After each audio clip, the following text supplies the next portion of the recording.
Welcome to episode 111 of Coast to Coast AFL Podcast. Nick and Blaze. I am Blaze, co-host, and in this one, it's all about the win streaks. Freo's 13-game win streak after their win against Geelong out in the West on Thursday night, as well as Carlton continuing their 5-game win streak under caretaker coach Josh Fraser after beating GWS in Sydney. It's cool. I don't know. I feel like that sort of region of New South Wales isn't really Greater Western Sydney, but that's a whole branding issue.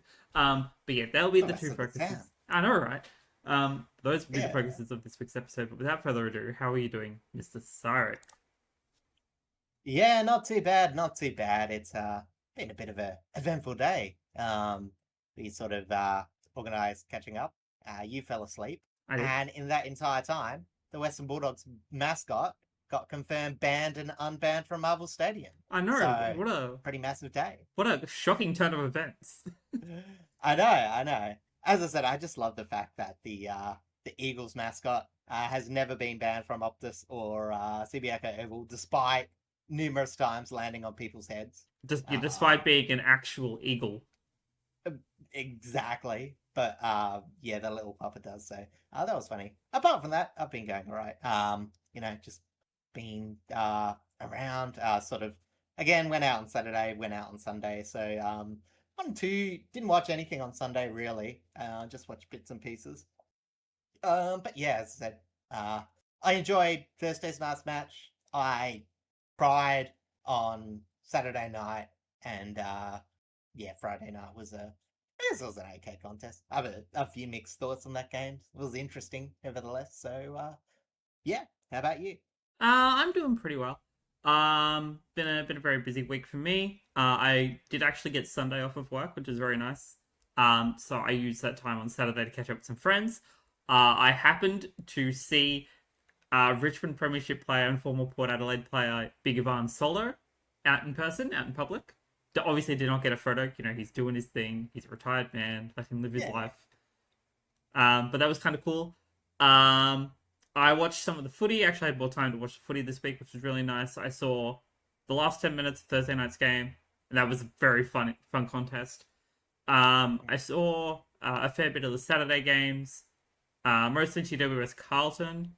Obviously, I went to Richmond North on Sunday. That was not a great game, but to be expected. And I also saw a bit of St Kilda and the Bulldogs as well. But yeah, no, it's been a very busy week. I donated plasma earlier today. That's why I was sleeping for a lot of the day, because it takes a lot of energy out of you. But yeah, I'm ready to get stuck into all the news and happenings going on from the week just gone, starting with a retirement as a 3-cup player and 229 gamer. And All-Australian Taylor Adams has called time.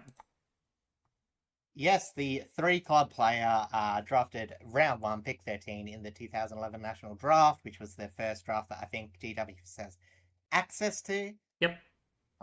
And so, yeah, as I said, that was one of the drafts where both Gold Coast and GWS had picks. And yeah, as I said, picked up, had a few, 2 seasons playing at the Giants in 2012 when they had their debut. I think he was an inaugural Giant as well. I'm pretty sure. I believe he was one of the last few left. Yeah. Yeah. And yeah, played 16 games in 2013. Before I think he just got straight traded. I'm not sure if he requested it to the Magpies. But yeah, as I said, he ended up there, where he had a pretty good career. He has always been a bit injury plagued. Still may able to make 229 games overall. But known as a very decent inside-outside option. He's always a bit more of a link-up player, but he's a sort of a offense generator. Occasionally kicks a few goals. Finished up with 86 goals, 66 behinds. But he was just, sort of the cog. He put enough tackle pressure. And, there was a few seasons where he was averaging somewhere between 5 and 6 tackles a season, yes. Yes. But, overall, he was just a very, it was just sort of a cog.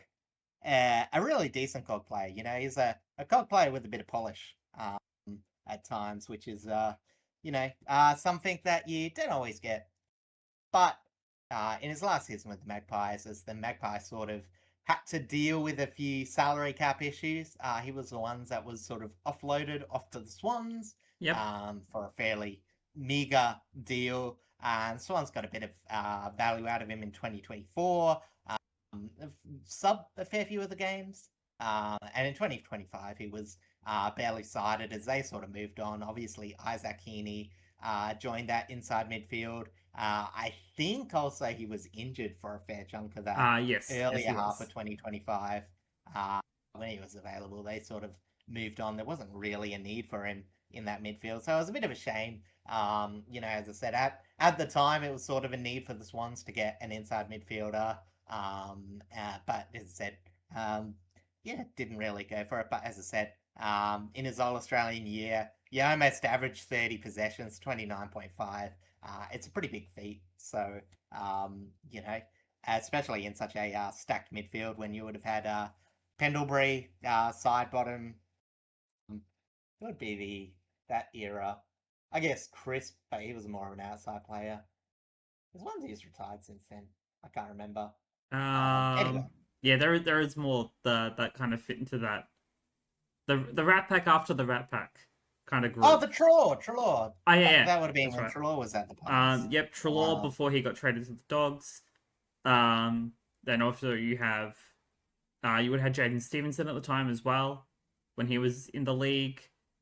Maybe 2017 might have been a bit early, but yeah, probably a little early, but like they still would have played together. Obviously Brody Grundy before he went to Melbourne. There was Witts before he went to Gold Coast. Yes, that's right.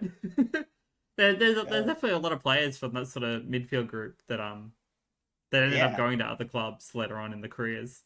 Oh man, he would have played with Trelaw twice. Originally at the Giants and meeting up again at the Magpies. So true. It's no dissimilar to Josh Caddy and Dion Prestia, because they both started at the Suns, and then Caddy went to Geelong, and then they both ended up at Richmond. Yeah. I was gonna say, is there any Swans that are from GWS? I can't think of any. Probably. Like from very previous GWS.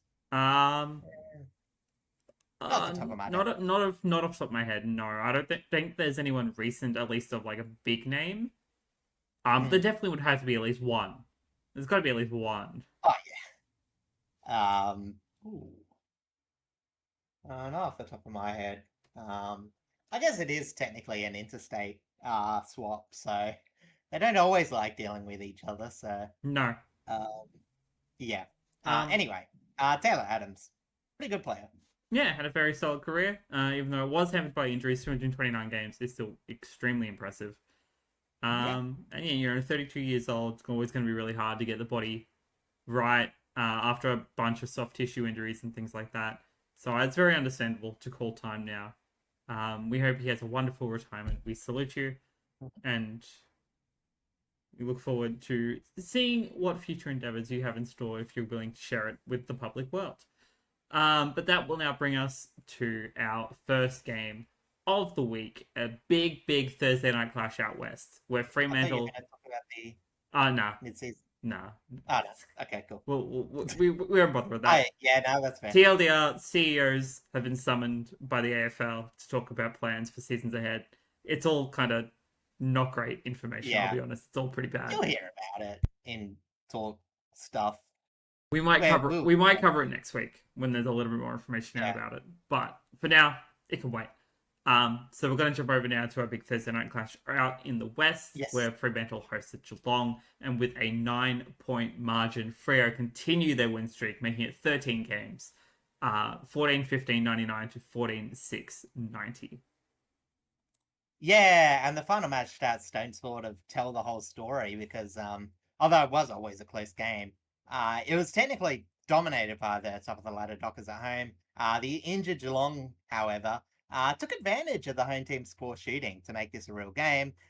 Despite the low tackle count, Geelong were able to put a lot of pressure on Freo by being aggressive hunting intercepts. And for a while it's shown because they were converting about intercepts at about 40% in the first half. That was just sort of a stat that came out. I can't sort of find it, but it was around that. Freo also, as I said, like poor shooting. Create a few back half chains for Geelong as they were scoring. Essentially, the entire night was 8-10 to 10-3 in Geelong's favour. Geelong were absolutely shooting the lights out, and Freo were 3-10 before they were able to start kicking straight. I think they kicked 6 in a row without a blemish after that. Or something like that. It was something like that, yeah.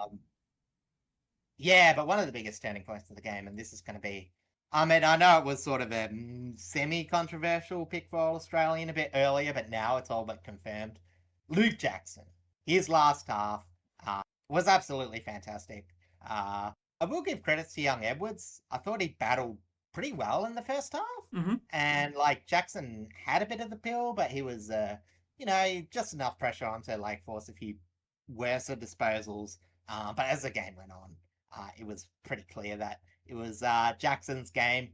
2 goals, 9 score involvement, 6 clearances, and a game high 9 tackles.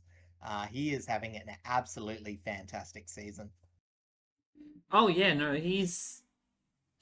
I know it's kind of weird to describe him as like a midfielder more so than a ruck, but he is basically one of the best midfielders in the competition right now, and it's really hard to kind of contest that.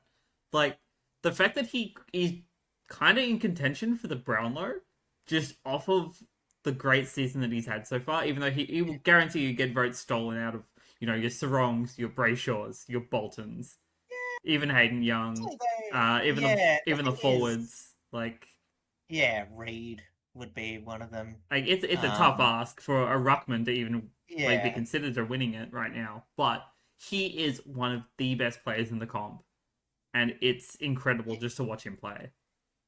Yeah, I will say though, Freo's midfield has been very balanced, and I think Brayshaw has been the most consistently peak midfielder of the bunch. I'd say so. But I can't receive many of those games getting 3 Brownlow votes. I can imagine him getting 1s and 2s, but I reckon Jax is in with a good chance. But again, I've never been good at Brownlow math, so I don't really know. No, neither. But it's interesting to think about because you look at other ruckmen in the comp. If you just consider the ruckman, the only other ones you'd probably consider in that sort of ballpark would be Grundy and Gawn. As I said, I think it's a 3 in a chasm. Obviously, Lachlan McAndrews, I think you've got to. He's been doing some fantastic work, 100%. Yeah, and he's definitely got the ability, but I think he's a season cherry. We've also, talked about being a bit up and down. The suspension hasn't helped him, but there's not really that many in contention otherwise. So, I will say though, can't be understated how damaging Mason Cox's forward ruck work can be at times. He's sometimes a bit of a ballast as a forward. When you have the 3 other targets that you would rather hit in Voss, Amos, and Tracy, it's very hard for him to have full impact. Mm-hmm. But he's fairly handy around the ground, and he created a couple of goals just through his tap. So it's going to be very interesting if they bring back Sean Darcy straight away. Who knew that the double Cox lineup would actually work out well? Double Cox, 1 up forward, 1 up back. As I said, Cox at both ends. Yeah, exactly. Absolutely, no comedic material can be made out of that statement. No. Now we go to the middle with the danger zone. I thought it was very interesting. He was used in the midfield this week after being rested last week. He didn't make too many centre bounces, and it actually provided for a lot of good distribution. It's very interesting to see Geelong tactically use Dangerfield a lot more sparsely, I suppose. But otherwise, Freo still dominated the middle. Obviously, Jackson had a fan game. I think Brayshaw was one of the best. Sorong and Young sort of just were able to pinch in here and there. And Freo had fantastic transition as well. As I said, it was really just let down by poor shooting. And I will say Geelong's defence also forced a lot of shallow shots. A lot of shots were about the 40 to 50 metre arc range. So you always got to give credit to that. I think Jack Henry did a solid job until he was moved forward, and I think Connor O'Sullivan, he would have been one of the better players on field. Patrick Voss still had a couple of goals, but he really restricted him. And one of those was that ridiculous run out from the boundary, which he didn't really have any say in anyway. So yeah, as I said, very good job there. Right, and I think too, as I said, it was really interesting because I said Freo had control this entire game. But it was really good to see Geelong still force the contest late. Mm-hmm. They had some solid work through their forwards. Who had their work cut out for them against Freo's defense, but I reckon they stood up and influenced most of the contest. Like I think both defenses did a fantastic job for what you would see as a 99-90 game. You know what I'm saying? Yeah. But as I said, most of the forwards took their chances. It took a while for Freo to do so, but even Jeremy Cameron, who was injured, got a couple of nice goals. Shannon Neal, who apparently, according to Champion Data, was the best player on ground, which I find a bit weird, but I mean, you could see his possessions having a lot of impact. And yeah, as I said, so at the end of the day, Freo deserved to win. Geelong really has to have a lot of props for staying with a pretty on-form Freo away from home with a few injuries. And I think it will boost their confidence because even though they've played twice, I reckon there may be a third and possibly final showdown, whether that happens in September, whether that happens, maybe you even get 4 games between these clubs like we did Brisbane and Geelong last year. Yeah. We will have to wait and see. Yeah, there's entire possibility that the finals could bless us with a double rematch of these two teams. And they've been the closest matchup so far this season, I would Yeah, say. I mean, in terms of margin, it's a 1 point differential to Geelong. Geelong won by 10 points, Freo won by 9 points. Yeah, it's true. So technically Geelong is up by 1. Yeah, so That's I've got to even out yeah, that playing so field in the next matchup. exactly. Might be a drawn grand final. Have we seen Freo Sydney yet?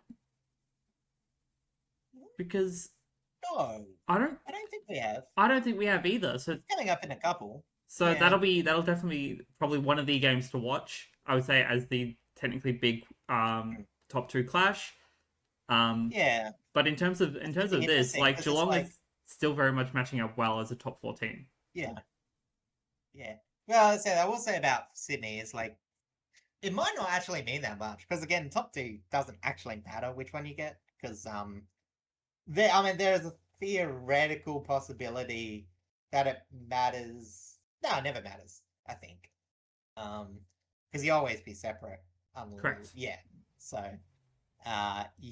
So yeah, so it doesn't really matter. And I would imagine at this point, Sydney and Freo would have locked up top 2. Obviously, Sydney is the one more likely to be overrun, but even that's not I would say like at they're this what point Freo has definitely locked up um probably top top 2. spot. I'd say at least top 2. Yeah, they can lose top spot. I mean, they're theoretically only 1 game above Sydney, who have pretty much reasonably the same percentage. They're 3.5 games above Hawthorn, who are currently sitting in 3rd. So Yeah, I'd say it's pretty hard for them to drop out of the top 2.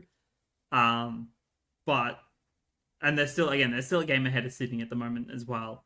So I would say top 2 is firmly locked in for them. Whether they drop out of the top spot, that still a possibility, but I'd say it's unlikely at this point. yeah. But I mean, the thing is that the Dockers are now nearly full health. The only one that they're not playing really is Sam Sturt, who's injured for the year, and who I love him, but like he's not really a big cog in the Freo machine. They've had no problem scoring this year, and they really don't need that small forward Mm. filled in. I would imagine, unfortunately, he will be delisted come the end of this year. But as I said, this is pretty much full strength, and as I said, fingers crossed. I don't think there was any major injuries from this match. No, there was not. As I said, a At couple least of times nothing a that has week. been currently reported, which is very Yeah, good for both teams. Um, but yeah, like but there's yeah, Freo I is will say for just such a Geelong, fun team to yeah. watch right now. Like, Oh yeah, exactly. As I said there, and like a lot of their core is still young. I saw a post in this in the Reddit that was saying like teams that have spent well put games into 50 games or less players, and Freo are still amongst the top in that list. They're still putting out a young side week in, week out. So to have this much synergy, it really puts respect on their leaders. Even Alex Pearce isn't technically the oldest leader ever, although he is a bit, fragile, physically, not mentally. yes, Um, but as I said, they just always seem to be able to show a bit of cohesion, and it took a few years to get there. But Alex Pearce, yeah, you can I would see say, the is one list. of the most mentally fortuitous players out in the field. I would say. I would imagine so. And as for Geelong, because as I said, we don't want to just all talk about Freo. Again, I think the really good sign was, the couple of newer players. As I said, Mitch Edwards getting a few games into him, and Ollie Wiltshire. It was only a little burst of 2 goals, but he had some really nice play in that second quarter. Try to get involved in a few more. Mm-hmm. And as I said, as I said, they're still feeding a few players while they're still clearly contending They've still got a overall. good system going on. You can't they can't complain too much. Like obviously they would prefer the 4 points, but they're very much Yeah, a top four team, and I reckon they'll be right there, come end of the season. yeah. As I said, it's probably a bit touch and go whether they make it now. As I said, it's going to be one of Geelong, Hawthorn, and Adelaide that miss out, or Brisbane. Or at least two of those teams have to miss out, and all of them are probably the better contenders Yeah, for a top agreed. four at this point. Out of everything that we've I think seen so far, I'd say so. yeah, from the way I was looking at it, it seems Adelaide probably have the better run towards the end of the season. I think they should take it away. But as I said, Geelong, Hawthorn, Brisbane are quality teams, and then you got Melbourne, Western Bulldogs, Gold Coast, and North, who are probably too much iffiness throughout all of them, despite obviously some upside. So we'll have to wait and see. But yeah, as I said, it's still looking bright for Geelong, but they did lose this game. Yes, unfortunately they did. Unfortunately for some, fortunately for others. But on the MRO side of things, Andrew Brayshaw was fined $1,000 for contact with an umpire, and that's it. It was a pretty clean game, all things considered. No major reports, no injuries, Yeah, and both teams there sail was on to even another many week. scraps. Yeah, No, that it was wasn't. fairly. We had a prancing pony. When he did that snap from the boundary line, was a. I think it was a lassie. It was only just out on the 50, or maybe it was called deliberate out of bounds. I can't remember. He just like took a couple of steps out, snapped a banana from 50, and went off for a run to the bench. And it was in great form. When you're allowed to take him out, uh, I think it's better off for it. If he runs 50 meters in celebration for a match, I think his game lifts. Yeah. In my opinion. Hey, I mean, even when you are like kind of managing minutes for some players, as long as they're able to have that impact, like that's all you want out of them.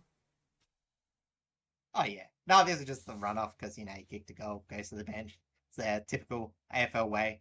True. Um, but yeah, Sometimes, so sometimes they yeah, just get summoned after being on the ground for like 2 minutes. Sometimes that's just how it is. yeah. Um, all right, let's jump over now to our Friday night clash up on the Gold Coast for the Suns hosted Hawthorn. And with a 16-point margin, will the Hawthorn win their first game in Queensland in over 10 years? 17-11, 113 to 14-13, 97. Yeah, and look, I don't know whether it was like recent history and all that sort of stuff. We know Hawks have had their troubles against the Suns at various times. Uh, but so this game, it started off. It was a yo-yo affair. I do think the coaching panels of both teams would probably be a bit furious as some ill-disciplined acts sort of mired this contest, and I don't think they'll like the fact that a lot of the first half was just streaks of goal, as each side felt like they were getting more in each other's head than a good system was operating. Despite that, there was a few good standout players in the first half. Moore had an absolutely fantastic opening quarter, Hmm. also sealed the game up late. And from the get-go, it just seemed like Jai Newcomb and Mac Andrews were going to be some of the most important factors in this game. You know, uh, yeah, as I said, despite the streakiness in the opening half, where you saw there was just a lot of spot fires. I think Ginnivan was getting in a lot of people. Watson, I can't remember. One of them got a bit lucky. They sort of got off for a bit of a jumper punch that only turned into a fine. You'll talk about that later. Um, yeah, sorry, that was Ginnivan. Yeah, So so was Ginnivan. yeah, there was a few sloppy bumps. There's a few players suspended this game, and yeah, as I said, there were just spot fires anywhere. But again, it was like I think Suns kicked the opening 4 goals, and then like Hawthorn kicked 7, Hmm. and then Suns kicked 3, and yeah, as I said, it was just not what you want to see as a coach.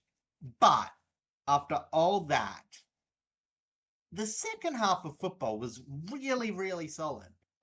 Both teams really adjusted to their opponent's great aerial defense. Mac Andrews obviously was getting a lot of intercepted. Hmm. Barris was having a really good job locked down on Ben King, whilst I think it was I can't remember. Someone's getting intercepts for um, now I'm forgetting what the teams are. Hawthorn. So yeah, as I said, they sort of combated that by deciding to aim low inside their 450. Josh Battle and Sicily were Ah, getting yes. interceptions. And Massimo D'Ambrosio, who played a bit more defensively this match as well. So yeah, so it was very interesting. They started to go into the forward line a bit lower. There was a lot of really good ground level play, and for the halfbacks too, Joel Jeffries and Carl Amon, they both had a very brave performance because they both got light injuries during the match, but both were two of the more influential players from the halfback flank. Um, but overall, two things were very apparent in this match, and doomed Gold Coast essentially. Firstly, their centre bounce structure was abysmal. Uh, they don't win enough clearances for how aggressively they position themselves, and it's absolutely killing their back line. You look at the disposal damage from Jai Newcomb, Josh Ward, and Will Day Hmm. compared to Anderson and Rao.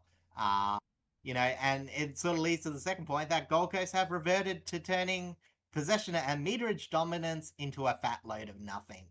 They absolutely dominated the territory stats in this game and did absolutely nothing with it.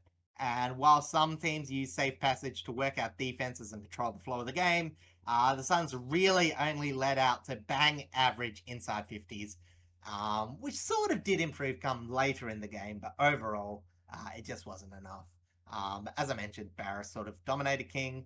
I will give Jeb Walter some credit. He absolutely stepped up early in the game, and Ben Long did join him, but it was clear as a night sky that Hawthorn knew that their ball use was going to win them the contest, and despite a few mixed performances, especially in that first half, they set up to withhold the weight of numbers from a far more enthusiastic than last week, yet a bit tragically inept Suns.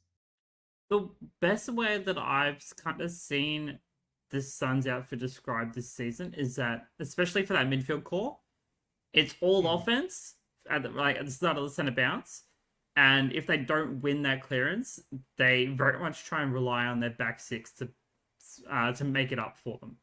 That they've kind of just And it's like they've just mm. stopped having an interest in being defensive at all. They're just primarily an Well, offensive market, which is kind of you've got to weird. think it's coaching because, like, Matt Rao, who we've said has knowledge about, like, he knows how to defensively position himself at stoppage. I saw at least 2 contests where Matt Rao allowed the other player to run on the offensive side unchecked because he was planning for the well, he was taking the risk of the hit out well, not taking the risk, you know what I mean. Mm. He was hoping that the hit out would go forward instead of backwards. And there was one that was obviously I think it was Lloyd Meek tap out to, I think it was Will Day, actually. Oh yeah. So, very damaging player to left off the chain. And that was one of the 5-4 goals for Hawthorn through centre bounce. And what did the Suns get for all their offensive positioning? 0 Nothing. goals, 0 behinds. Absolutely nothing, nada. So, as I said, you can argue that at some point, yeah, maybe that's just how we like to play. We like to go off offense, but, it's not getting you centre bounce goals. It's, getting you a few stoppage goals, but, still 5-3. It's not, Mm-hmm. world beating, and your opponent's 7-5 from regular stoppages. So, it's pretty much a what are we doing here? And as I do want to say, like, this was a far better game from Gold Coast, but it is still a bit of concern that some of these structural issues still exist, and it was in a core, that was what a lot of people were thinking were going to be the best in football. You got Noah Anderson, 88% of centre bounces, Matt Rao, 79% of centre bounces, Christian Petrarca, 56. But he was still the next highest midfielder. Obviously, Ned Moyle took a lot more out the centre. I think he sort of struggled a bit this match. But obviously, Jared Witts also has had a fair few of this struggle. I think the best that the Hawthorn ruck can claim is that they sometimes nullified Hawthorn's ruck. So, Yeah. yeah, as I said, it was a pretty much complete failure in the middle, all things considered. Yeah, it's so weird because you look at the Suns last season and they were very much more defensively minded. Like Matt Rao was racking up almost double-digit tackles for majority of the games he played. Not to mention the clearance work that he was doing. His meterage was fantastic as well. And then you look at it this season, and it's like he's nowhere near that Brownlow best. And part of it could be that coaching issue of like they want to play more offensively and they're relying more on their offensive prowess. But that's not what he's best at. Like his best work is being that pressure player, being able to shut down and get on, like get the ball for himself, win those clearances. Yeah, and he shouldn't have to. Like the introduction of Petrarca shouldn't have really changed that. No, because as I said, Petrarca is always a player that drifts up forward, and like I still think Petrarca's relatively doing his job. He's still providing a lot of offense, which at the end of the day is what you bring him in for. Yeah. I don't think you're going to center your exact clearance game around him. But what it's done is just, as I said, you've got Noah Anderson, who's an offensive minded player. You've got Petrarca, who's an offensive minded player. Like, it's just so weird that there's like we saw Rao in 2024 play that very defensive mindset because that balance was off. And yeah, I would say that Gold Coast midfield was just as inept, but you can see why he was playing in that position. At least there was like a little thought process. But yeah, as I said, it just doesn't seem like this is uh, working. And as I said, it is compound that they've got a very mixed bag on the wing as well. Yeah, players like Sam Closey, I thought played all right. Zeke Orland was pretty inept, unfortunately. Nick Coleman is Nick Coleman.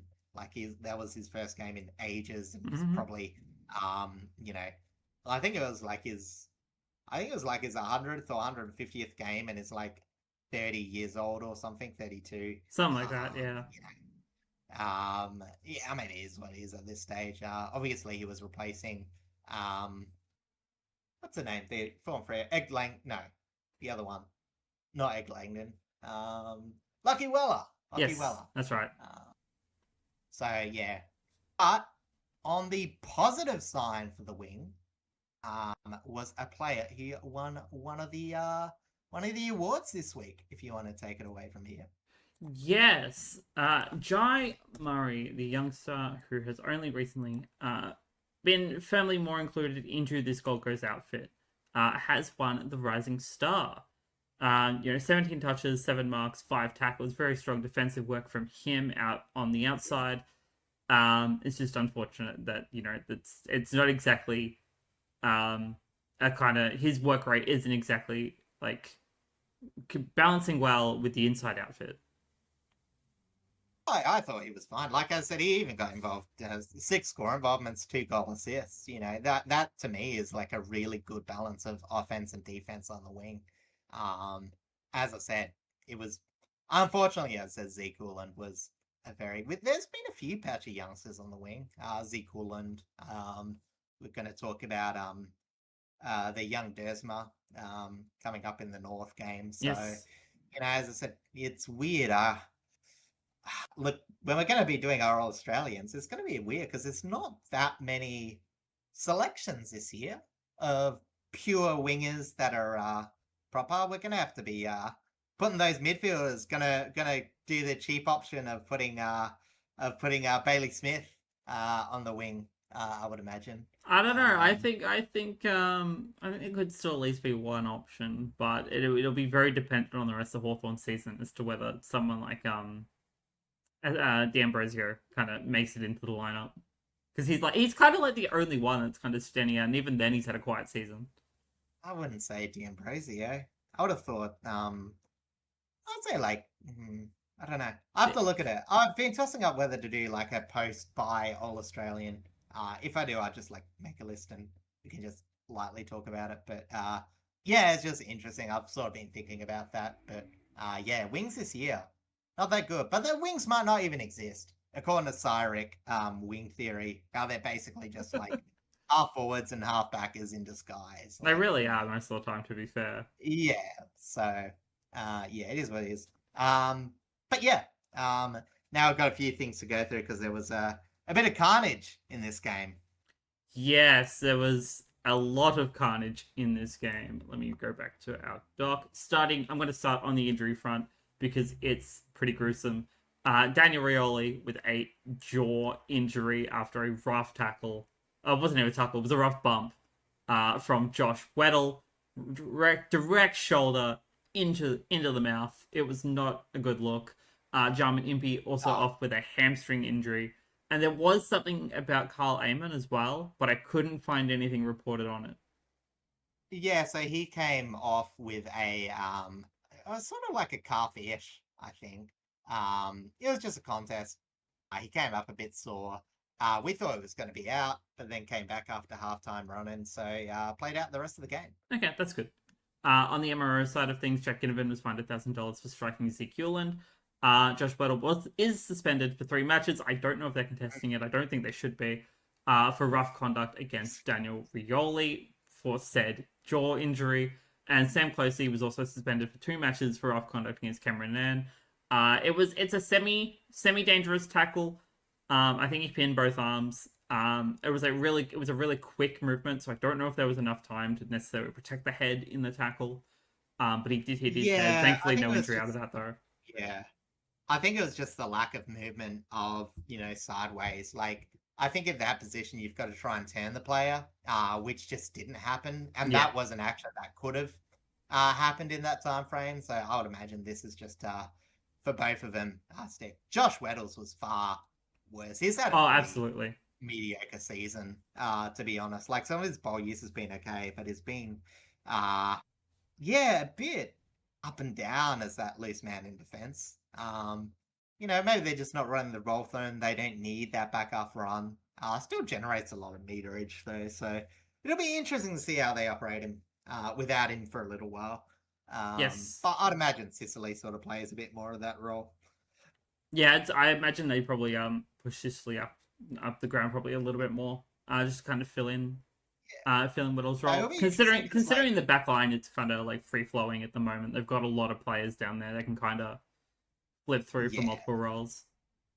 exactly. I just find it funny how Sicily has been back to his angriest the last few weeks, but he's been able to manage to avoid any suspensions. So hopefully he'll be on his best behavior because they definitely can't afford another loss in Hopefully, that area. there's a player known for being a bit hot headed.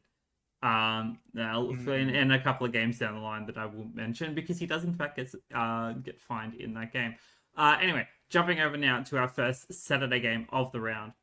going over to the Adelaide Oval where the Crows host the Demons, and with a 17-point margin, the Crows win out 11-13-79 to 9-8-62.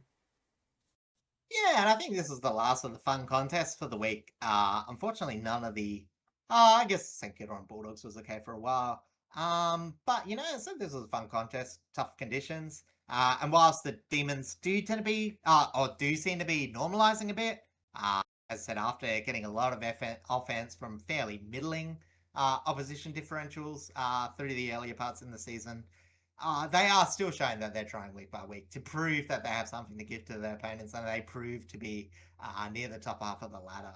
However, I will say it does seem like the wrong time of the year to face Adelaide at the moment. Their already stellar defense seem to have evolved straight away with Keane back in. It was arguably best on ground with 9 intercepts, 6 score involvements, and 22 disposals, playing loose off young rookie Kenterfield. I think young. I'm not sure actually. Combine this with the fact that the Crows finally have scored from their halfback movement. It seems all things were in motion. And yet the Demons just made it tough with solid ground contest and good contested work and a minor advantage in stoppage play. Steele had to have a bit of a throwback game as he was asked to more strictly tag Jordan Dawson as he threatened to rip the game away early for them, which made for a good contest.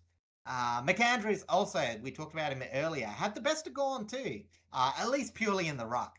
And if it wasn't for like the 20-minute HIA test in the third quarter, he probably would have been, he would have given the Beards probably the worst pure hit-out game. Obviously, Gorn was pretty good around the ground though. Yes.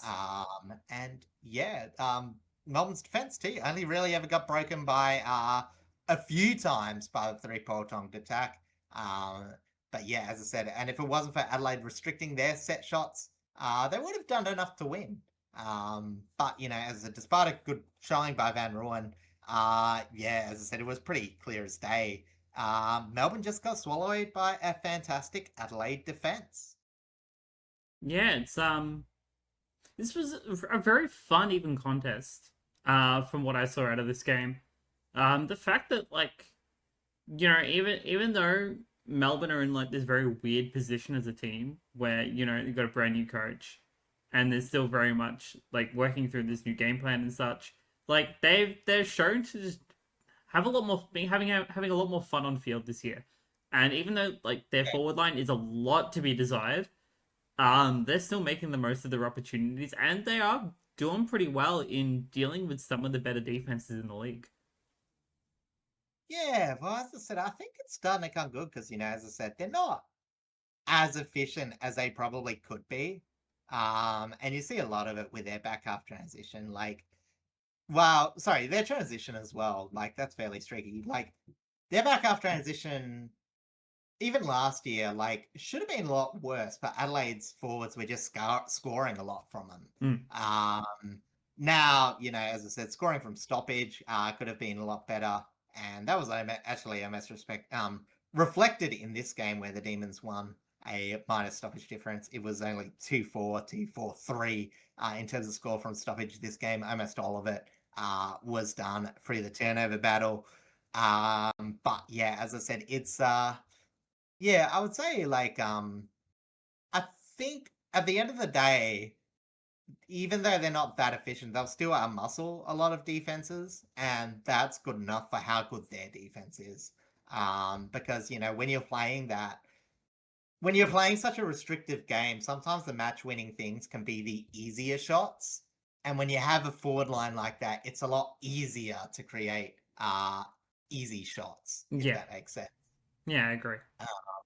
And that was sort of shown by Melbourne, where, as I said, they had the ball forward enough. I don't think they lost the inside 50. In fact, they won the inside 50 battle by 3.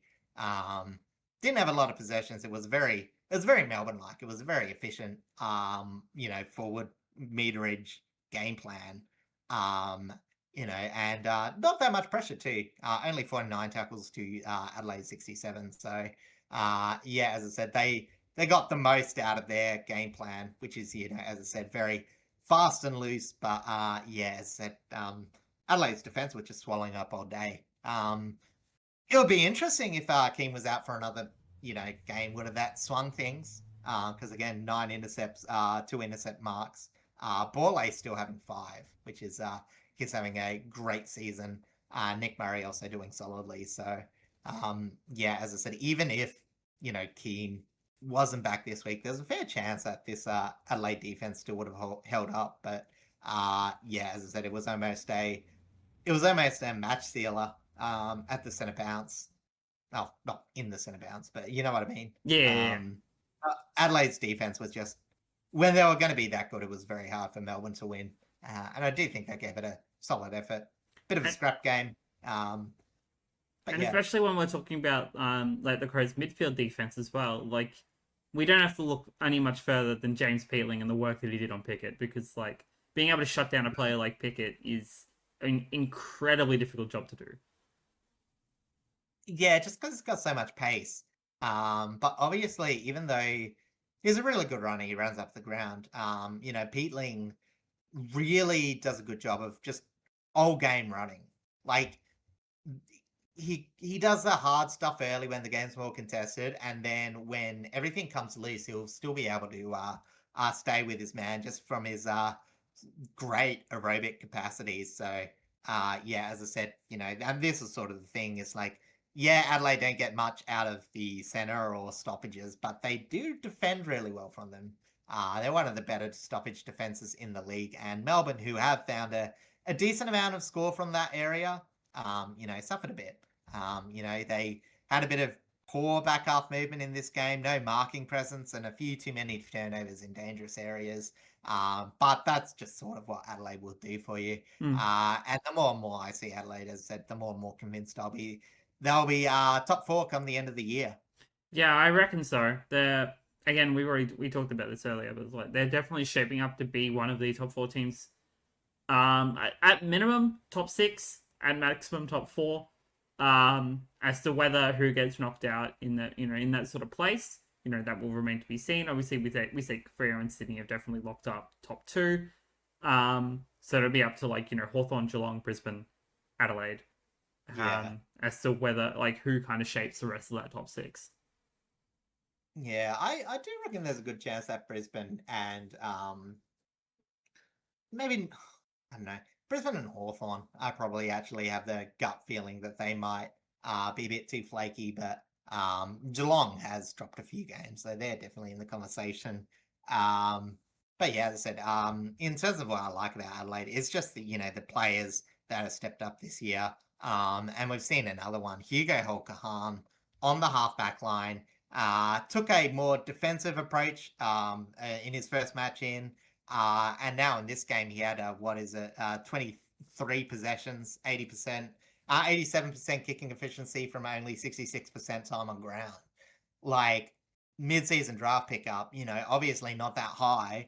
This is middle of the pack pickup. But when you got a good system and you can pinch a player from the reserves, you might have a bit of an eye on. It's amazing how much that can translate into good footy. And as I said, there's a few others. Zach Taylor had a bit of influence when he had hands on ball. Daniel Curtin, he's been a bit hit or miss, but he just adds to that. Outside, having a nearly 200 centimeter player on the wing taking marks is pretty invaluable. Yeah. So yeah, as I said, it's all the smaller players coming up. And like Saligo, who had a pretty dour game, he can just, sort of slowly return back to football. I think this is either his second or first game back in. I can't actually remember. I think it's his second game back. Yeah. Which sometimes it'll take a little bit to get going for players coming back from injuries and such. But Crows are still doing some fantastic work, proving that they are very much contenders. As to whether that will eventuate, that still remains to be seen, of course. But no, can't complain at all about this game. It's a fun game. Yeah, and as I said, Melbourne kept up with them. Like when you look at their list, and you see like players like Paddy Cross has a quiet game, Luke Canterfield has a quiet game. I was gonna say like some of the young kids, but like Melksham too, he's just been yeah, his output's just been plummeted bad, unfortunately. I think yeah, there might be a bit of analysis to see if they can fit in another person in his spot because he's just not providing enough on field.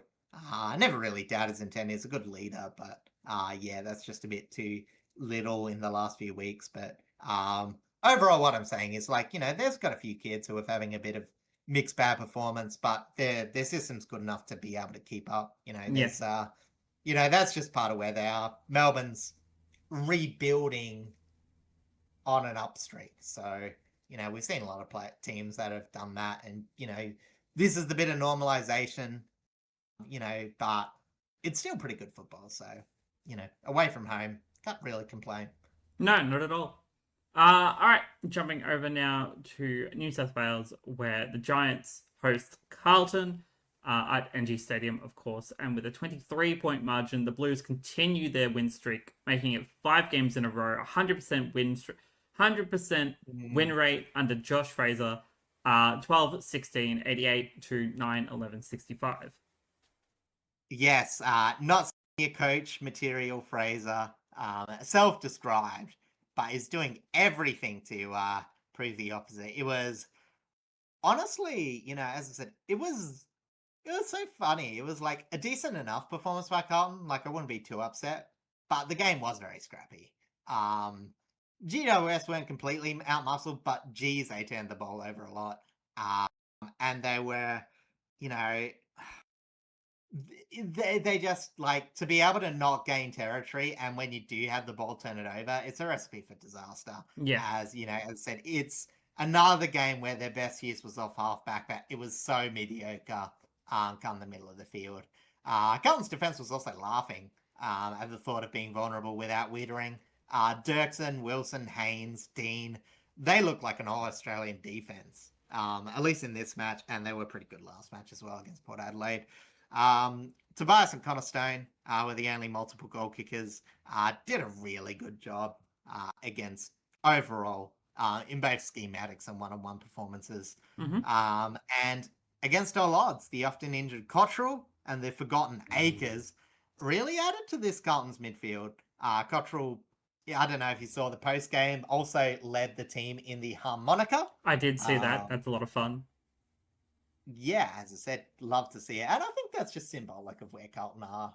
Where, like, I think it's so hard for us because, as I said, like, there's no doubt that a part of this win streak is attributed to just not having him as a coach. Like, yeah, I don't think it's like that big a deal. And, like, they were only losing games in terms of like small margins. So you can't say like he did everything wrong. But that release valve of pressure, the the slight tinkering with their list as well. I think I don't know whether it's just Foster's tactics or Fraser's approach, but I think they're getting a lot more out of the youngsters than they did. Normally it was like a few youngsters turn the ball over and then they'll just lose by short margins. But they've got a bit of synergy between their older and their younger players, and it just looks entirely different. Yeah, I don't know. I don't know, like, why it's working so well, but it's working so Mm. well. And, like, I don't think Blues fans can really be, like, too upset by this. Like, sure, you had a horrible first half of the season where you just could not finish games in any way, shape, or Mm. form. You oust your coach, and then you bring in a caretaker coach who does not want to, according to his words, be a senior coach, but Yeah. again is leading this team to some fantastic wins against some quality sides, and is just like the spirits and the hope, like the positivity seems really high at Carlton at the moment. Um, Yeah. you know, Patrick Cripps has spoken at length now about team morale and stuff being really high in the rooms. Mm. It's there's an opportunity for them to really keep this going and potentially to make that top 10 and challenge a wildcard spot. Um, Mm. and even if they don't, I would still consider this season, at least so far, I would still consider it somewhat successful. I mean, you don't win. I think for any coach in any season, if you get 3 wins in a row, you've done something right for the season. And look, sometimes you can get like 3 easy-ish games, but this is not it. Like they've beaten Geelong, and they've now won. Was it 5 in a row? Was it? Yep, 5 in a row. Yeah. So as I said, I think somewhere between 3 or 4 is like good enough, and then like 5 in a row is like, yeah, you've done something good in the season. You've probably again played a good opponent. They have in Geelong, and even though they've sort of beaten teams around them, they have been plenty solid enough. And as I said, it was interesting because again, like it's not like the centre bounce unit has been changed. Like you still got Cripper, Walsh, Chera, acting hard, getting a lot of ground ball gets, presenting in the contest. But instead of fading out, they've just structured it, injected certain things. I think Jagger Smith is a player, that he was good early. Like he was getting a lot of possessions and, he's still getting a lot of damage. But I think they've actually smartly linked him up to a lot of attack too. Like he's not just going out there going like hammer and tong like a young kid does. Yeah. Like he's making smarter positions and that could just be again half a year's experience when you don't play your first year as well.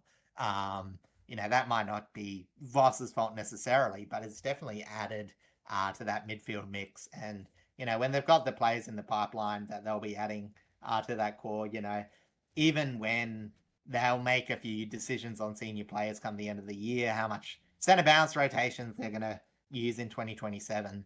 There's a lot to like about it. But we do have to talk about the Giants because they were mediocre again. Yeah, they weren't And necessarily like bad. That we've seen so much worse performances from them this year. But there was definitely not some not good looks coming out I'd of this say unit this the week. problem with the Giants is they're more painful than they are outright bad. Like, again, you can like when you look at the injury list, it's like, oh, this performance is not that, out of the and they've had a horrendous. They Like have. you would expect them to be around the amount of wins they are. The problem is that when you look at them and they look when things are going well, it doesn't seem that much of a personnel issue. You know what I mean? Like, yeah, they had a few turnovers, but they're coming from more senior players. Yeah, and like Like a lot of the and youngsters are it's playing you would solid say it's enough. definitely not a personnel issue, especially when they've started getting players back recently too. Like they had just got Sam Taylor back recently. They Yeah. got Jesse Hogan back this week. Um, like and I know they're still missing like a couple in the midfield, but they're not major major losses at the moment. Like especially when you still got your Finn Callahans, you still got your Toby Greens, Hmm. you've still got your Clayton Olivers. You still got like some key pieces running through that midfield doing a lot of that heavy work. Yeah, because I said, like, theoretically, like, okay, Tom Green was always gone for the year, and obviously Josh Kelly. Yes. But, as I said, Darcy Jones is the one that you would just slot in straight away. The rest are arguable because, Xavier Hallan, he's an okay outside player, but he's very streaky nonetheless. Good speed, but not that great ball use. That's not going to fix the problem. So, as I said, out of all these, like, Darcy Jones is the only one that you put in to fix ball use. Tom Green, fantastic player, good hard nut player, but his ball use is, pretty much the same. Like you put him in like the Clayton Oliver tier, Yeah, you would. where, as I said, yeah, like what he does is a net positive, but it's not going to fix that specific problem. Fantastic receiver, not as great Yeah, on the opposite side. yeah, exactly. So, as I say, it's very hard to see where they're going to fix that problem. And we knew it coming in. Like their midfield was always pretty mediocre. Mm. Callahan obviously good, but again, he's a very grunt player. 58% disposal efficiency. I think a bit less by foot as well. So, yeah. But as I said, and then when you look at the forward line, like Aaron Cadman, yeah, held well. Like Blues defense did fantastic. But you know what I mean? It's just like, or where the support coming from? Jesse Hogan, he's banged up. He's not providing that much. Mm-hmm. Callum Brown, it's a battle of him and they can't even put him back. And Riccardi, and they refuse to go smaller. And even now they're sort of getting the tail end of some of their rookies output. Phoenix Goffard, after starting the season absolutely fantastic, is slowing up a tiny bit. So as I said, really the only consistent young player in that forward half is Harvey Thomas, who, again, we've said this so many times, his trajectory is getting injured at the end of the year, like every forward half outside player the Giants have, because they can never have two of them at once. That's what it's looking like. But I hope not, because he is such a fun, small, young player. Agreed. One of the bright sparks of this year, I would say. Agreed. They need to do some sort of change up in that forward line though, because they just have too many players that are not providing at all. Again, I've always had my issues with Riccardi specifically, but he has had some good moments so far this season. It's just been very hot and cold as per normal. Callum Brown's probably the big one, I would say. Like, he's had one of his worst seasons. He's just playing such an awkward role, where it's like they have him for burst speed, but he doesn't put so much pressure on, and he just doesn't take his moments, really. Like, I would almost forgive Callum Brown if he could pull out a 3 or 4 bagger every now and then, like Riccardi does. But he doesn't, and he doesn't provide enough off the ball. And you're not going to knock him. I mean, like, what? He's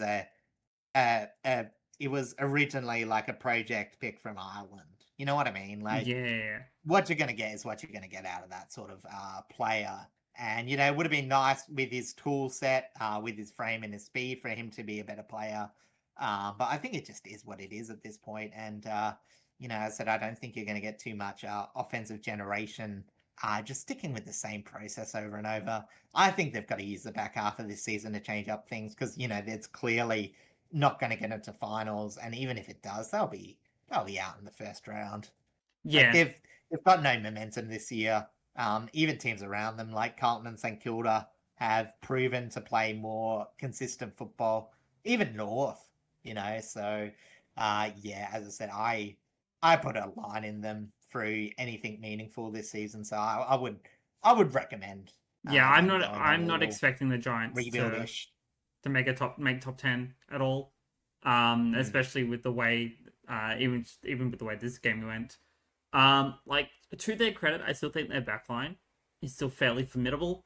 They're probably just still a little bit of concerns with the shape of it, having Taylor come back, because I feel like with him being out for so long, they had Ash and Buckley kind of filling in his role a lot, and now that he's back in, they're kind of just probably a little bit confused as to what exactly their structure looks like. But otherwise, like, once I sort that out, I still think their backline is like one of the better backlines going around. Yeah, it's sort of hard. It's hard to say the better backline. I think what they're really good at is getting turnovers in their back half. In fact, I've just looked at the stats now. They're actually the best at turning an opponent inside 50 into a turnover, or stopping your opponents from retaining, I should say, an inside 50 possession. But on the flip side, they're in, around the middle of the pack in terms of opponent goals per inside 50. So, whilst it is good, it's really just a sum of numbers things. Like, they more often than not lose the territory battle, and at the end of the day, despite some, I'd say, still pretty reasonable work, their opponents have the second highest amount of inside 50s in the competition, with 56.2. So only Richmond is worse in terms of that. That's not surprising at all, to be fair. Yeah. So, as I said, so while at times they've been a tiny bit off, as I said, they've been, let down by, it's almost like Gold Coast, really. Gold Coast don't let as much inside 50s in, but it's the stoppage work, whereas this is just the pure damn wall. And, no matter how good you are, you put the ball in there enough, your opponents are going to find a goal. It's so easy to get a loose holding every now and then. It's so easy just to be beaten by, a good lead off a turnover. And, as I said, as I said, GWS's best aspect is still producing mediocre numbers, and that's a terrible sign for a football club. Yes. But they're not the only one. No. Um, No, as we go. there's a fair few mediocre clubs in the comp Mm. right now. But before we get to those, on the injury side of things, Jaden Laverde came off with a hamstring complaint.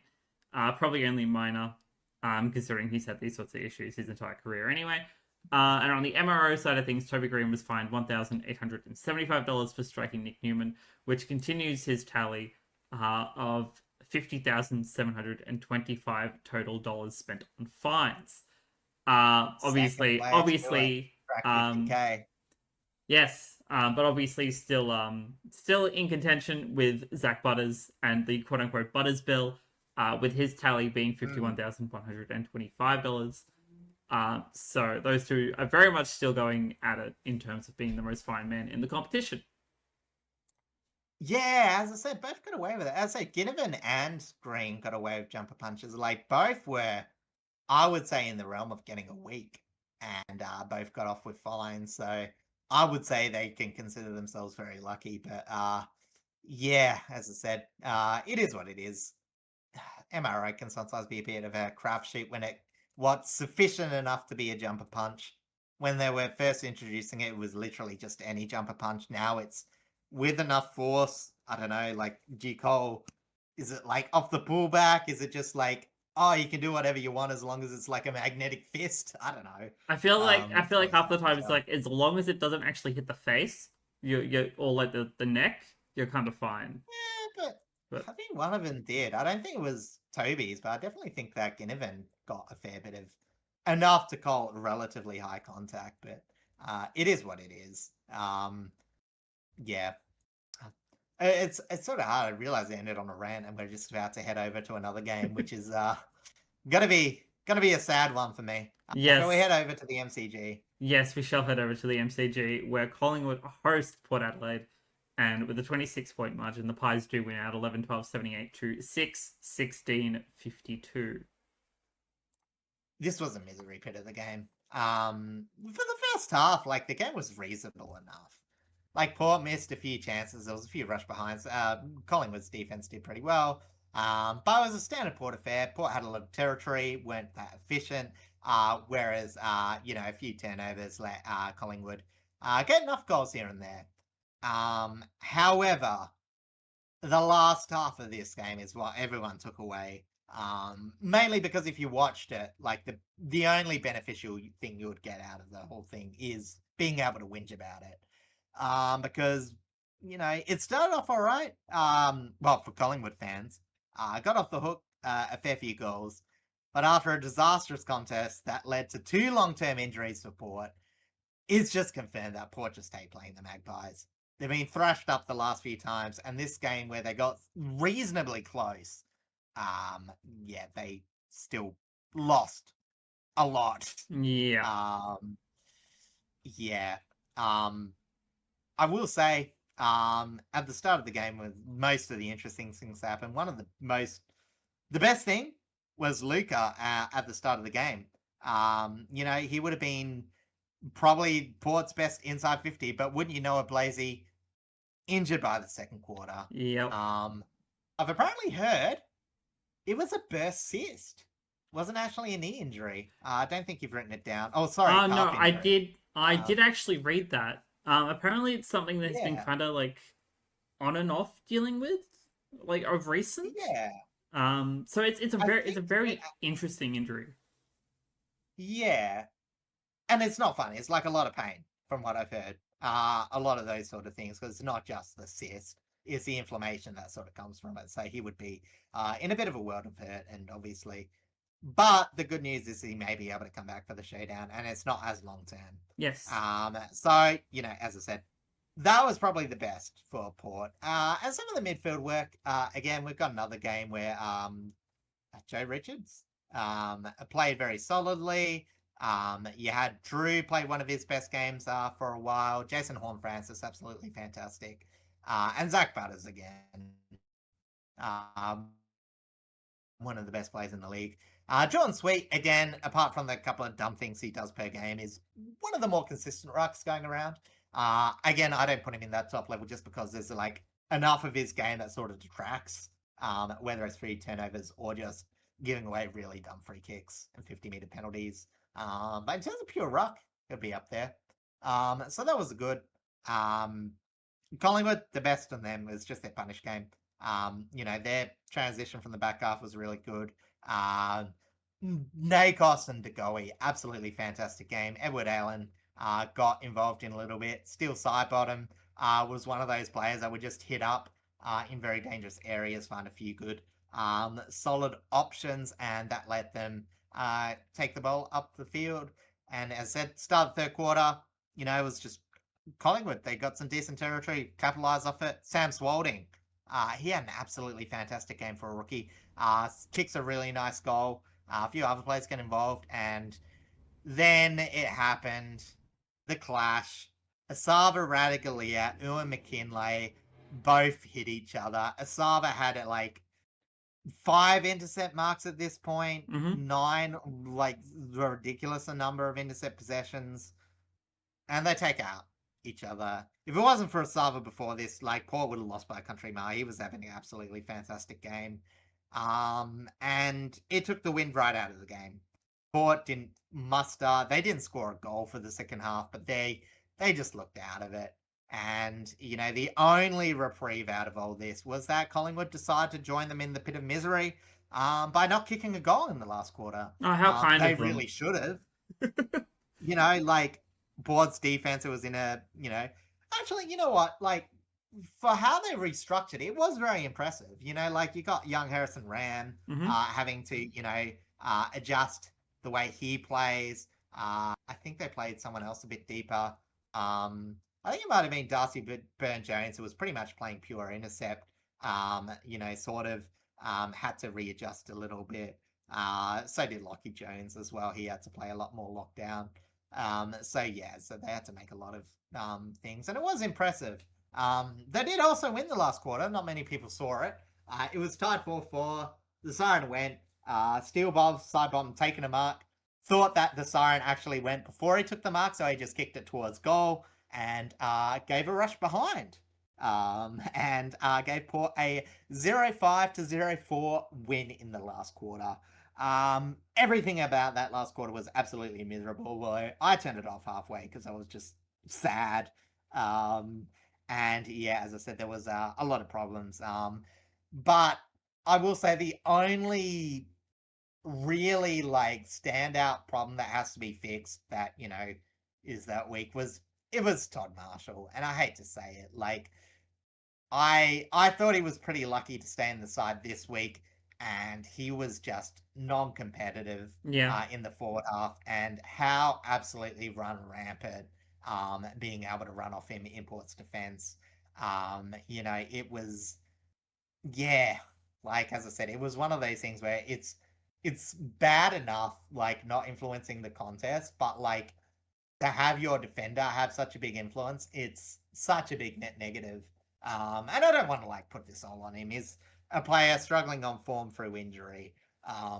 But as I said, it's just hard to see, them running both Jack Whitlock and Georgiadis and Todd Marshall. Yes. It's just not working. They're going to have to run it a bit smaller. And as I said, it's So, that was a sad thing. Not much else to talk to. Again, it's always nice seeing Harvey Harrison back, but he's taken a bit while. Pajarski had a couple of nice shots, just missed them both. So, but he presented well. The couple ones he got. So, Big Billy Frampton, he was solid. 100% time of ground, 100% efficiency. Love to see it. We love to see the double hundreds for the big stack. Yeah. I saw basically none of this game, so I was relying mostly on you for the analysis on this one. But it's Collingwood very much middle of the pack club at the moment. You can't really expect much else. Out of Port, the better accuracy probably would have made this a much better contest. Even despite the injuries, I would say. But Port are pretty much kind of where they're at. We kind of expect them to not exactly do all that much for the rest of the season. Just because that's just how how their track record has kind of been this season anyway. Um, Hmm. but yeah, those injuries, especially when both of them are basically season ending, not a good look at all. Yeah, exactly.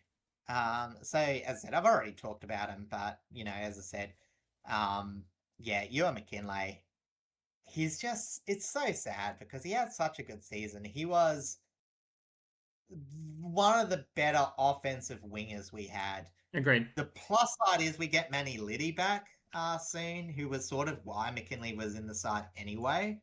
But I think McKinley deserved his spot until maybe he got a bit tired during the end of the year. So yeah, we'll see how Liddy comes back into the side. And I think Carr has already said that Brendan Thatcher will be a straight swap for Asaba Radigalia. Unless anything major comes up. It'll But be good yeah, that as I said, BCT comes um, back. But yeah, like yeah. Sav and McKinlay being out, basically confirmed by one of your assistant coaches that they are season-ending injuries.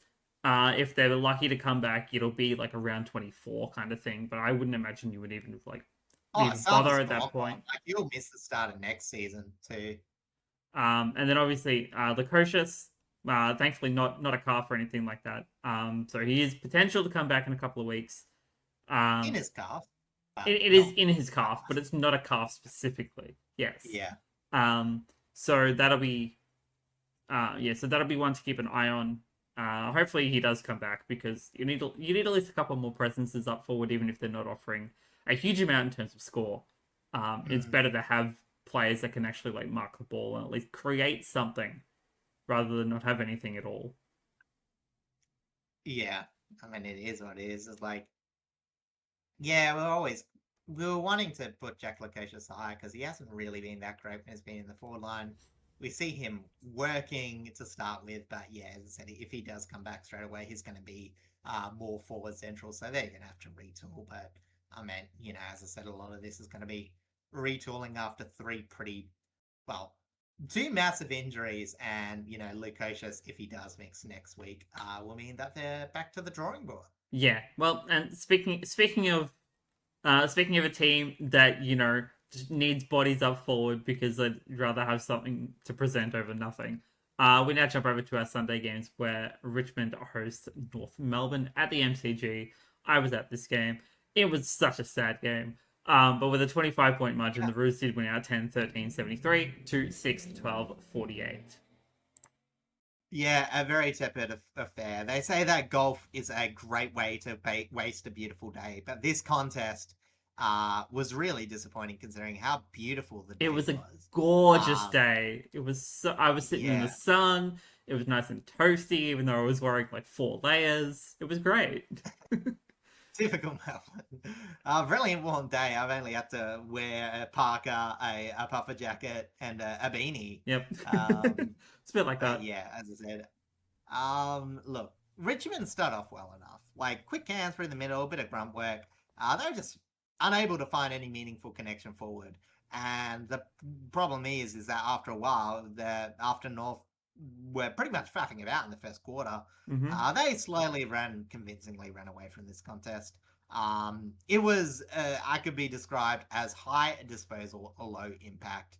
Trembath took mid-season recruit Anard out of his comfort zone, but otherwise this game had very few real standout performers. The halfbackers did feast on very ineffective opponent ball use, with Daniel racking up 40 possessions and Brown for the Tigers having a few less. I think it was 25, but a lot of them were hitting very dangerous areas. Yeah, he Wardlaw, had very good disposal efficiency, which I'm very proud of. yeah, Wardlaw had a very high impact game with 2 goals, great ball use and high pressure. Everyone else was just sort of present on ground, I would say. Yeah, as I said, for the Tigers, just died in their forward half. North's defense did all it needed to counter it. Probably Comben as well. You would add to the really good game. It's hard. I didn't watch this at all, but just from what I gather, it seemed that he had a solid grasp on Richmond's defense, but forward line. I don't know how much of that was partially just due to the Tigers' poor attack. It was. I think part of that was mostly the poor attack, but I definitely watched Yeah, both Caleb Daniel and Colby McKercher just kind of roam free in the back line. Like they yeah, just were not touched half the time. yeah. Well, Kobe was interesting because apparently he had a pretty average day in terms of like hitting connections and all that. But otherwise, got his hands on the ball a lot. In terms of players that did get a lot of connection, though, I will say because I did frame this fairly negative. Tom Myers is really settling into North Melbourne. He is. Obviously, we've talked about Stevens a lot. He had a goal and some nice ball use. But it's starting to balance out a bit. As I said, it's gone from the worst wing pair in the league by a country mile to fairly reasonable. Zane Dersma, though, sort of fell off a cliff. 3 behinds. He is very much an all or nothing player. He presented well. Like had good lead ups in terms of getting the Yeah. ball. But yeah, just could not hit the scoreboard to save his life. But yeah, as I said, it's just sort of been north. Yeah, it A was a few very other it was a players very North game. Which is honestly compared to the game earlier in the season when we faced them at Marvel, this was a much better performance. But it was still kind of to be expected of an outcome. There was definitely still a couple of players that I was very happy with. I thought Sam Cumming and Sam Grill both had great games. It was good to see Nank back out there. He contested really well with Sherry when Sherry was in the middle, but Sherry did actually get a lot of help this week in the ruck. We saw Go. Trembars take a couple of ruck hitouts, which I think threw him for a bit of a loop. And Gerd as well also chipped in, which is very interesting, considering Sherry being their number one ruck. Doesn't normally need that kind of assistance, but I think it was mostly just to kind of spice things up. Well, it was only 29% game time. Like they dedicated a spot to have that. So yeah, it was very interesting. A bit risky, all things considered, but But yeah, paid off enough. Nank's first game back since like round 2 or round 3. And he looked pretty good. Saw him take a couple of good leaps at the centre bounce, which is always very good. Shows that he can actually adapt to the ruck rules because we hadn't really seen him play all that much of it this season. So I'm very glad of Tackles that. for a player coming back of his stature too. Just shows a bit of mobility and ground level work, which is good signs. I'm very glad of that as well. Obviously, I think Bolter had a fairly solid game, all things considered, as well. Otherwise, yeah, it was just kind of just one of those days where it's kind of expected for a bottom 2 team. Yeah, I mean it is what it is. As I said, North weren't fantastic, and as I said, it's not going to inspire a lot of confidence. But again, it's just a match that they needed to. Probably a bit better than the Eagles game. Not that was saying all that much. But yeah, as I said, it's still. Yeah, I mean, they just got to rack up these wins when they can. Maybe if they get a bit of form, they can challenge for fake finals. But as I said, it does seem like they're a bit lower than that. But at least they're translating some things into wins, which is what's needed pretty much by them. But this isn't one that's going to go into the yearly highlight books. No, it is fair to say. Well, maybe only the goals that Trembath kicked, but that's probably about it. Let's be real. Oh yeah, wasn't there like a really good opening goal as well? Yeah. There was a really good opening goal. I can't remember if it was by him or it was by us, but like there was a really solid goal kicked in the first quarter, which was I think it might have been Wardlaw. Which, considering there was only 2 goals kicked in the first quarter, that says a lot. At least it was memorable. On the MRO side of things, Sam Cumming was fined $1,000 for contact with an umpire, but that pretty much surmises the game. Oh, did you happen to see the very last kick of the game? Not the last kick of the game. I thought you were going to talk about something else. Sorry, I thought you were talking about the cheeky buggery that what's his name, the defender. Oh no! Oh, I do want to talk about that. What playing footsies? I complained. Oh, are we talking about? Hang on, the rush behind that shouldn't have been a rush behind. Yeah, the rush behind. Yeah. That I'm so annoyed by that. Honestly, he had 4 players free around him that he could have passed the ball off to. He was not Yeah. technically under pressure. He invited that pressure. By rule, it's Oh, the meant to umpire be a just free kick. yeah. So theoretically, I think what the umpire did was they only focused on one bit of the rule, which was obviously invited pressure. Where yeah, technically when he got the ball, there was a player in the square. Yes, it's within 5 But meters technically. there Is the rule. is still a reasonable disposal. The only way I think that this could be interpreted as a correct decision is that okay, the player has actually made contact that's caused the ball to go over, by the quote unquote By the tackle. push, yeah. Uh, yeah. That being said, uh, yeah, Do I think it rough would have one. changed the outcome of the game? No. But No, no. what a dumb decision, honestly. I mean, you're basically asking the player up to like go. Basically, the player to stop that from happening has to like go around him, rush up behind him, and tackle him inbounds. Or straight up just Which walk is silly. away. Just straight up just walk away, honestly. Give like just No, if you walk away, you can just stay there and he gets the possession. But like as I said, if you literally don't tackle him, go up from behind him, he has to either take it out himself and that'll be deliberate rush behind, or he gets tackled, stays in play, and it's on the ball, or he gets rid of it. That being said, it's such a silly and roundabout way where, as I said, that's just, to me, that's deliberate rush behind just because, yes, he has the ability to have had a legal disposal. yeah. Yeah. It's yeah, I, that was that was a decision. But no, what I was yeah. going to talk about is the very last kick of the game. I believe it's Oh, Toronto. Taranto! Yeah, The one he sprayed! yeah, like That was he was fun. lining up for a shot, kicked the wrong side of the boot.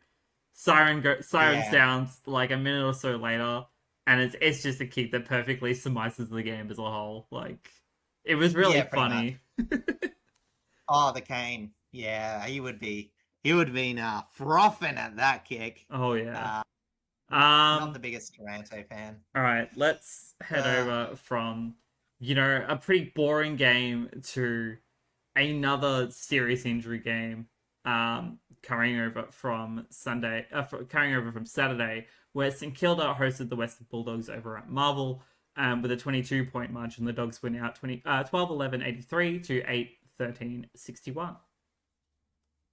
it's a very hard game to assess because, like, I, you know, yeah, the Saints with early injuries fading out late against the Bulldogs, who are, slowly getting back into form. It's nothing really to be that upset about. And yeah, I think they'll be frustrated with this one purely because, like the Gold Coast Suns earlier, they turned a lot of possessions and territory into basically nothing. Bevo, in fact, in the post-game conference, said that Wangani Malira's 44 possessions were not a big problem. And whilst that was exaggeration of a still pretty damaging game, it's fair to say that, considering that he was forced to play off halfback, none of his possessions mattered because when the ball was heading in the forward line, it would just be turned over in their forward 50 anyway. Yep, exactly Like, right. it's not too much to do with Wangani Malira himself because he wasn't the one kicking him in half the time. But that did sort of highlight his low score involvement game. The other big problem for the Saints was the lack of spark from stoppage. 1-7 to 6-5 from stoppages, and amazingly, the Saints took 205 handballs, mainly from their middle crew, and turned that into a meters gain loss of 73. I don't Crazy. know if in football there's been as big a lack of meters per handball. You know what I mean? Like, that's got to be one of the smallest meters per handball because that's like what, negative, not much. No, it's not much at all. Handball. That's got to be. Yeah, that's got to be Like if it was like like 120, you could almost understand it. It's like, oh, they just took a few handballs to take it back, but like, yeah, that's a lot for not much. Yeah, the Dogs are a lot simpler in their attacking. Bont, who was a contrast player compared to Mangani Malira, had 13 clearances and 15 contested possession from his 34, which is obviously still a really good amount, and a couple of goals. And as I said, with their Saints playing so safe, the Dogs were still solid in their ability to score from their limited intercepts. As I said, the Saints were still keeping it off fairly well. Pressure was applied by both midfield units. But yeah, as I said, I'll give the Dogs a lot of credit to sort of like Geelong against Fremantle. Like, not that many intercept opportunities, but when they turned it into some pretty solid attack.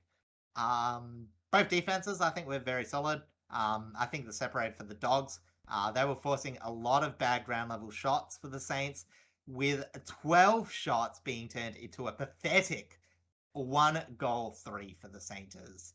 Um, so when you put all of that on the table, as I said, whilst you can say, oh, Saints had a few injuries and they had a lot of problems adjusting, it was just systematically off for the Saints, and the Bulldogs just capitalized in every which way. Yeah, I think a lot of part of that comes down to, I think, to their injuries. I think at that point they really did take their toll in terms of how they moved the ball through their system. But even like outside of that, like the fact that Naz was kind of stuck on halfback and everything that he did was for naught, definitely did not favour them Yeah. at all. He probably needed to be swung into the midfield a little bit more to have more of that impact. But if he wasn't sitting on that halfback line, like it probably could have been a lot worse. Yeah, as I said, like, you can. It's funny. It almost gets you an old Australian getting that sort of role in the back line. And so a few players have sort of, Yeah, because come to out be the gates and a all lot that of it is because, stat padding because that's how Sheasel kind of got a lot of his high disposal numbers early on in his career. yeah, and it's not saying like she's all bad, but like when you have play and when you're taking some of your best midfielders, putting them back, you get a bit of territory, but it causes a lot of turnovers. Those turnovers tend to cause more rebound play, and you get that loop, and you're getting a lot of possession because the ball's stuck in your back half, which actually wasn't as much the case because, as St Kilda technically had a lot of territory. It's just, as I said, the Bulldogs were very direct. We're able to take it from A to B very quickly. Yeah, So whilst it didn't stay long in the Bulldogs' back half, there was a lot of possessions to be had there. And it said, like, you saw it with Bradley Hill as well, who, has been a very good player on the wing, plays pretty much purely halfback in this game. Racks up a lot of possession, but not as much direct dangerous impact. But that being said, it wasn't a terrible game. As I said, it was literally just the forward line.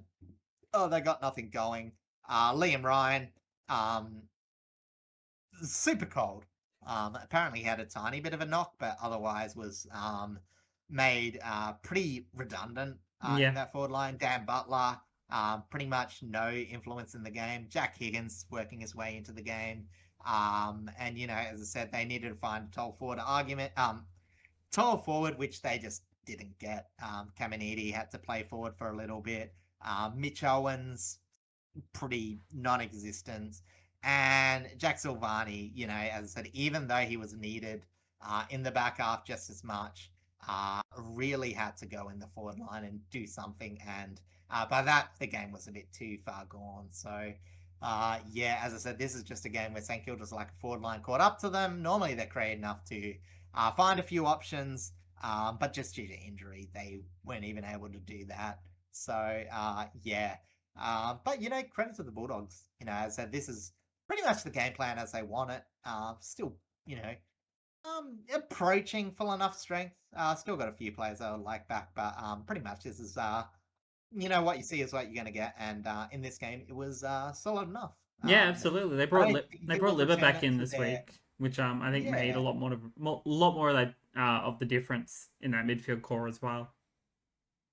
Yeah, well, I said for Liver, like, oh, only 5 tackles, 7 contested possessions, but I think overall, it was just good to see him in that mix. And honestly, you could argue that him not needing to play as big a grunt game on his first game back is a good sign.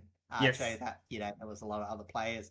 I think Fraser had a really good game. Bontempelli, as I mentioned earlier. Kennedy also got a bit more involved in the grunt work instead of going up forward. Mm-hmm. And Lachlan McNeil has put a few good games together this season. Not a name I've said too much this season, but he was one of the better players in this game and did pretty well. And as I said, their backline is just serviceable enough. Again, weren't really tested out by Saints, but as I said, the good thing is they didn't really give them many opportunities to really convert. As I said, it's not like Saints missed a lot. They just couldn't create opportunities. which is obviously a good sign. When you're looking at a backcourt like O'Donnell, Selwood, I think, was Jackson this game? I can't remember. No, it wasn't. Caulfield, that's the other one. Oh yeah, So, Nick Caulfield has been back recently, which is good to see. yeah. Um, Vicky Karmas, obviously. yes, Who again, 100% time on ground, 100% disposal efficiency. love to see it. Whoa. Exactly. James O'Donnell, pathetic. 100% disposal efficiency, 95% time on Oh, ground. tisk. But it had duels. Had to Not touch the bench. Yeah. But yeah, Jack no. Sinclair, a bit lucky, got the 100% disposal efficiency, but 9% time on ground. I wonder why. I'm about to touch on that right now. He did, in fact, come off with a calf injury. No timeline on a potential return, but it potentially could be season ending. So we need to just keep an eye on that. More information will probably come out in the coming days, but especially once the injury list is released from tomorrow or today as upload. Tom de Koning, probably the big one out of all the injuries from this game. He came off with a nasty hit in the ribs. Turns out he broke a couple of ribs and also a punctured lung. So there's no timeline on his return either. And Rowan Marshall went in for scans on his collarbone after a bump. But as far as I'm aware, that'll be on the minor end of potential injuries. Yeah, it was. And it's they get the bye this week. Hopefully they get a player back because, as I said, that's already the ruck stock gone. Yep. With if both of them had to miss if they were playing a game next week. So yeah, as I said. Unfortunately, the other players that they can have that play ruck also are much needed in their forward lines. So yeah, as I said, not great signs. It feels like a bit of a step back for St Kilda. I was starting to believe a tiny bit then in them, which is always dangerous. Never believe in St Kilda. Again, one of the most inconsistent teams in the competition to have faith in. Yeah, exactly. But as I said, Bulldogs again. I don't believe like they're a deep finals team, but they keep on setting themselves out. Fairly reasonable. For how much that injury affected them. They're still in a good position to, maybe, I don't think they'll finish top 6, but, as I said, they'll probably be more on the home side of fake finals. So it's not a bad spot to work from. Yeah, I definitely think that this season could have been fully derailed. I definitely think there's an opportunity for them to finish 7th or 8th very much in this season. I'd probably say at minimum top 10 and maximum top 8. Yeah. Or top 7. Anything above 6 they would need a bit of luck, I would say. Yeah, I would say so. You need a couple of teams above them to lose kind of pretty big on a couple of games. But otherwise, no, they're still doing pretty well, all things considered. Again, the only major injury they're probably still missing is Darcy, and they've already had to, they've been dealing with that for a couple of months now already, and it's still looking fairly alright now that they've got their midfield core back. I think they're still technically missing one of their fringier defenders as well. I think that's the only other season-long injury, but apart from that, they're heading towards their upper, I was gonna say upper echelon, their upper regions. Yeah. So yeah, as I said, oh, sorry, no, that's right. It's Riley Garcia and Bailey Williams. Oh yeah, that's right. Weeks. And the rest are pretty much depends on Lockie McNeil's concussion, but he will theoretically be back for after their bye. Ah yes, very true. On the MRO side of things, Naz was fined $1,000 for flipping the bird to someone in the crowd, which was very funny because he was coming towards the bench when he did it. But otherwise, pretty much a game. It was pretty much a game. So now we're not the most memorable, but solid for the Bulldogs. And as I said, I don't think it was that terrible for the Saints, but again, frustrating at the very least. Yes. So now we'll jump over to the fixture for the week ahead, starting off with a big Thursday night clash up at the Gabba, where the Brisbane Lions will host the Sydney Swans. Yeah, massive swing in this game. If Brisbane win, it pretty much revitalises their top 4 chances. And if Sydney wins, you would expect that, again, top 2 Goes same percentage as Freo is at the moment.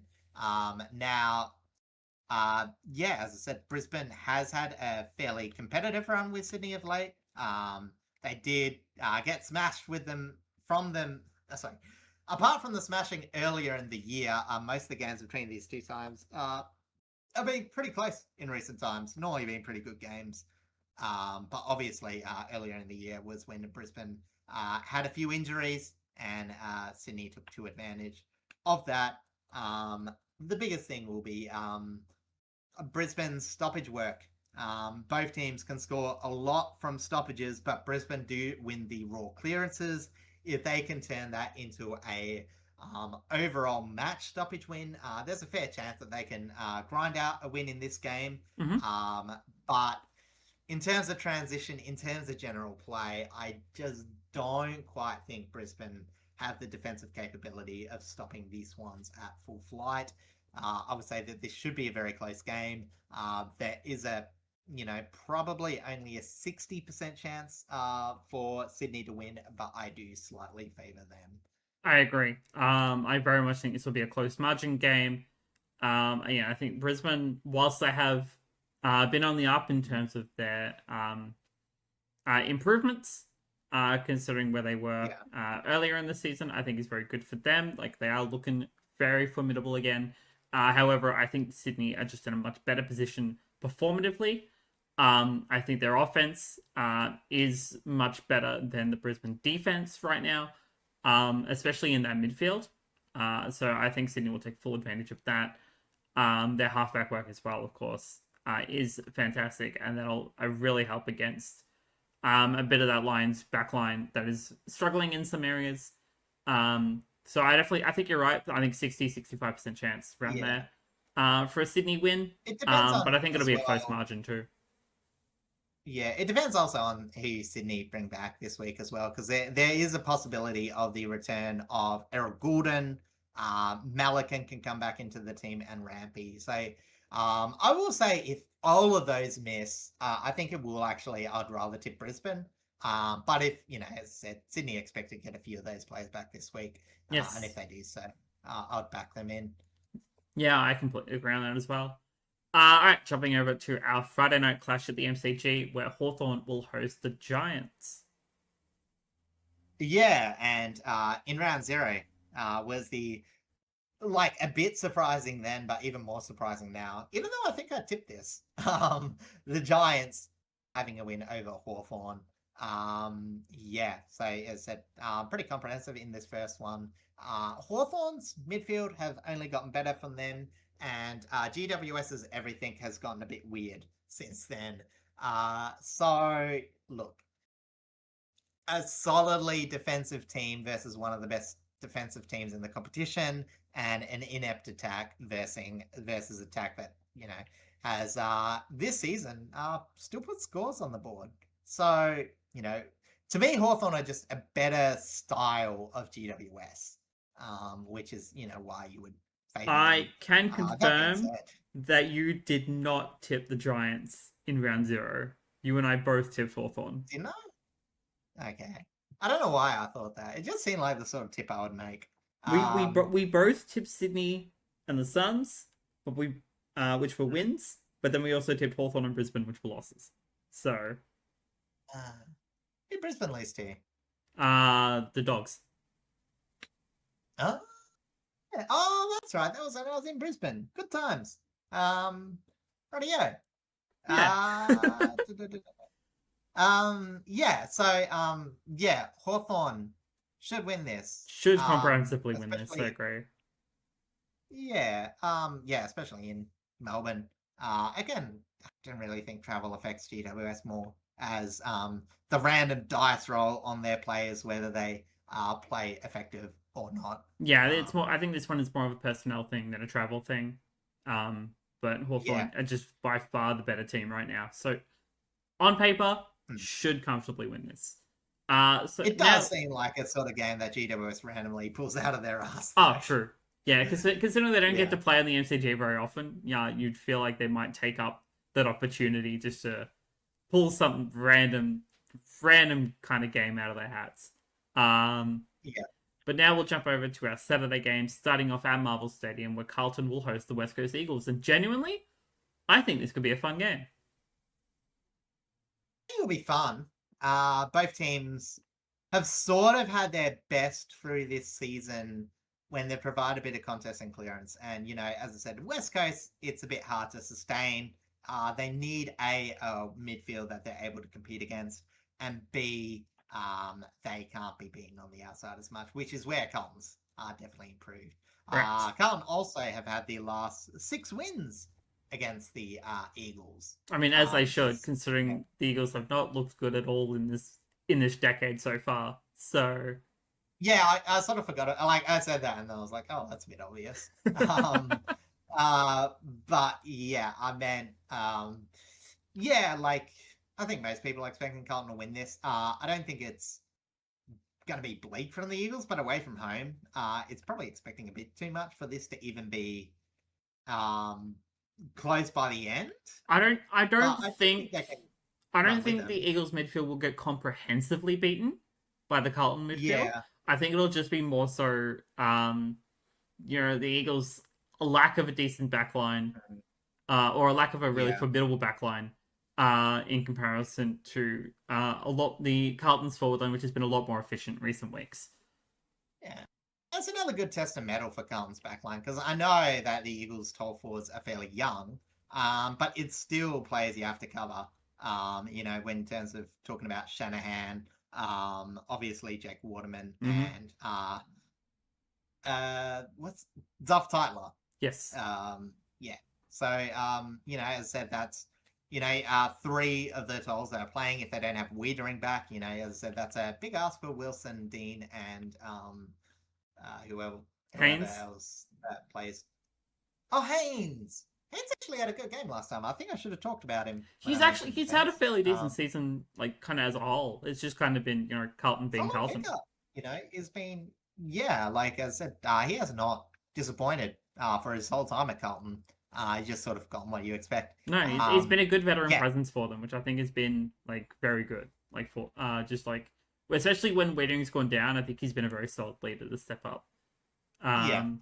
So Eagles gonna have to be a bit creative to score, but definitely have some avenues. But you would expect Carlton to win this. Yeah, I would say so.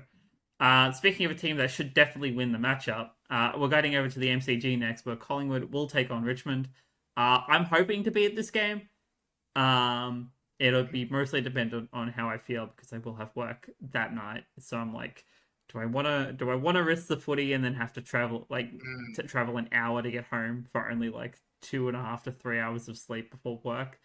Maybe. Yeah, it's a tough ask. But yeah, Collingwood just on paper should win this outright. When I don't think we offer too much in terms of the 1-on-1 matchups. I just like to see some sort of good performance out there. That's all. Some sort of consistency. Technically, Richmond, in terms of not having as horrendous as clearance differential and points from stoppage, have an advantage over Collingwood in this match, which I probably couldn't confirm on paper, but tracks about right. Collingwood haven't been a good stoppage team this year. No, they haven't. It's 23.4 points from stoppage compared to 26.3. So not exactly setting the world light in those scores. And clearances is a negative 3.4 loss compared to a negative 3.1 loss. It's just Richmond, league-wise, are in a chasm of offense after returning to some reasonable form. I think our biggest issue is just the fact that we don't have a solid presenting forward again, because we lost we lost both Lynch and Fall at the same time, and whilst I like Fawcett, he doesn't present well, and Lafau is great, but he's not exactly tall enough to present like a key forward. So our options are fairly limited, and obviously Olga, who's done some fantastic work already in the few games that he's played this season, is also not tall enough either. So that's our biggest issue. Otherwise, I think otherwise we're doing decently around the park. Yeah, as I said, the worst outcome for this game, and I think this will be a putrid neutral watch, would be Richmond doing decent enough to make Collingwood not score, but then score like 5 goals something themselves, Yep, that would track. which is like very possible. Where like Collingwood win by 20 points, but the game's like 40-60. Yeah. Which is, yeah, as I said. Which is basically what happened with North. Like it's going to be that kind of game, I feel like. The opposite would be, Collingwood find a few more avenues to goal and really rump away with it. Because, Collingwood's defense has been solid this year. It's just everything else has been milk toast. So, but off that, they should just purely win. All right. Jumping over now to a big Saturday night clash. It is the showdown once again, with Port Adelaide hosting this time. Obviously, with Port Adelaide being Port Adelaide as they are right now, you don't expect them to match up well in terms of the Crows this week. However, it is the showdown. Stranger things can always happen. Port at G1, like the head-to-heads, going back to Adelaide, it's 28-31 after being drawn level at famous. I think that was the one where he did the hand signal, whatever, I can't remember. Ken Hinkley made a fuss about it when he won that showdown. But yeah, as I said, Port's just injured buggery, and Adelaide slowly, surely. If you're marking this on paper, then just Adelaide win. History says though these showdowns are normally, like, the more lopsided it seems like it should be, the more likely they are to be a closer contest. Sans last year, where they got absolutely pumped by nearly 100 points. I just hope that doesn't happen again. That's all I can say, really. Apart from that, I think I would like to see Port Adelaide stop a lot of back half movement. If they're able to do that, then the game might be at least in their grasp. And they should do well in clearance. Like, they should get the ball forward enough. But yeah, that forward line is atrocious. And it's going to create some back half chains. And from what I've seen this year, Adelaide should convert enough of that to score. And, against a battered defense, it's a good chance that they might score like 50 odd from back half turnovers. There's a fair chance that just the way things are kind of structured for them, that'll be where most of their output would come from, I would say. But it's you would think just on paper Adelaide should win this comprehensively. But yeah, you're right. Like it is. The ledger it does need to swing in Port Adelaide's favour at some point, but I don't think it'll be this game. It just loves going back to 50-50. Like, every time you think, oh, our team's like in a dominant era, the showdown results just get weird. So, that being said, as I said, you're preying on the astrology more than actual team speed analysis at that point. Yeah, especially when, your injury list is growing faster than some sort of comparison that I could put here. Well, Port's young enough to wear a moderate injury list is just damning enough. So, and that's what they've got, a moderate injury list. It's just a shame that one of our best defenders happens to be on it. One of those people. Yeah. All right, let's jump over to our Sunday games now, with North Melbourne hosting the Bombers over at Marvel Stadium. Yeah, so earlier in this year, North got their first win over Essendon, which was the first time in ages, sort of sparking a lot of this discourse on, is Essendon going to win a game this year? I think that was before they beat Melbourne. And both teams look bad. Essendon did make like half a comeback. So it's sort of weird. Like, North, they're still in like a bit of a faffing about era. Essendon, I had a conversation with my brother. I simply asked him, like, what good has happened since Brad Scott's been fired, and there's not really much of an answer. And I'm still positing the question. Again, as I said, like, you have to find some sort of difference, some sort of change. You have to have some youngster even just to have a good back half of the season to make any of this sort of Worth worth it. it. And we're Yeah. just yet to see it. It's not that unlikely that this game might produce something that's attainable for Essendon and, even in the realms of victory, but only because I don't really rank North Melbourne as like a decent team. Like they're closer to Essendon than they are to Sydney, if that makes sense. Yep. Or Fremantle. I completely agree in that case. They're more middle of the pack than the Bombers are though. Like they're very much I mean, Bombers are bottom of the bottom. exactly my point. Like on paper, North should be winning this. Yeah. Pretty much fairly comprehensively. However, with Essendon coming off of the bye, you would assume that they would have maybe a couple of players back that have been away from injury, or just in like bad sort of form. I think they're still going to keep going with the experiment of Ben Mackay up forward. That has worked fairly Yeah. decently for them in recent weeks. It does beg the question of like the kind of players that they would have to try and put onto Larkey and Trembath to try and shut them down. Because Mackay is kind of the only one that has the sort of height to match up on those sorts of players. So that'll be a really interesting kind of positional change to see happen. Mm. But otherwise, like this is going to kind of be a nothing game at the end of the day. Like North should win this and just kind Yeah. of move on, similar I to what think they it's did last week against yeah. Richmond. The most interesting thing is Essendon's ins because obviously, uh, uh, probably at least two or three of Cardwell, Kako, McGrath, and Parrish are slated to return. But we could also see the Jackson Artemis. Now there's had a couple of games in the reserves. Yes. It might be interesting to see if they, get an early call up, especially as I said, they are in this sort of, as I said, it might be a bit early to play someone like Jackson Artemis, but like they're pretty much playing, let's see what we have to offer with you want to just see players Yeah. at this point in the season, and so it'll be interesting, but I don't think it'll make a big difference. But it adds to the variability of this game. It does. We expect North to win, but it doesn't mean that Essendon can't, which is in a way damning for North Melbourne. Just They a really little. shouldn't be question marks. Just a little. But that does bring us now to our last game of the round, a big Sunday clash over at Optus, where Fremantle will host the Gold Coast Suns. It's a revenge game from that elimination Ooh. final. Gold Coast.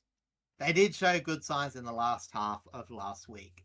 Not this week, whatever. That can't be taken away from them. However, haven't really travelled overly that well unless it's in the Northern Territory and they're up against Fremantle. It's hard to say that you would expect that. There's not that many avenues you can really see Gold Coast winning. They could run with Freo in terms of stoppages and clearances, but obviously, in terms of net, Gold Coast are one of the worst clearance teams in the league. As I said, still nearly as bad as West Coast. They can get points off stoppage, but the net scores are fairly low. Net clearances are fairly low, I should say.